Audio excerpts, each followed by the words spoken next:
வணக்கம் ஜெதி. சென்னை செம்மொழி பூங்காவில் இன்று முதல் மலர் கண்காட்சியானது துவங்குகிறது.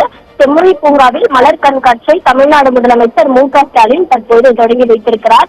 இன்று தொடங்கக்கூடிய இந்த மலர் கண்காட்சியானது ஜனவரி 11ஆம் தேதி வரை செம்மொழி பூங்காவில் மலர் கண்காட்சியானது நடைபெற இருக்கிறது.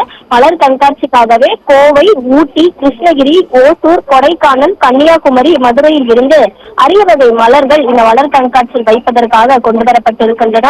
மேலும் 50 வகையான மலர்கள், 30 லட்சம் மலர் தொட்டிகள் பூங்காவில் இடம்பெற்றிருக்கின்றன. பறவைகள், செல்லப்பிராணிகள் வடிவங்களில் அலங்கார வளைவுகள், செடிகளின் தோற்றங்களானது அமைக்கப்பட்டிருக்கிறது.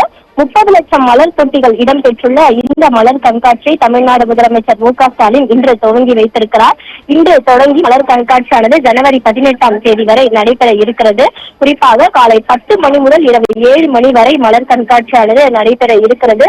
பொதுமக்கள் பார்வையிடுவதற்காக கட்டணமும் இதற்கென வயதிற்கேற்றாற்போல் பிரத்யேகமாக வசூலிக்கப்படுகிறது.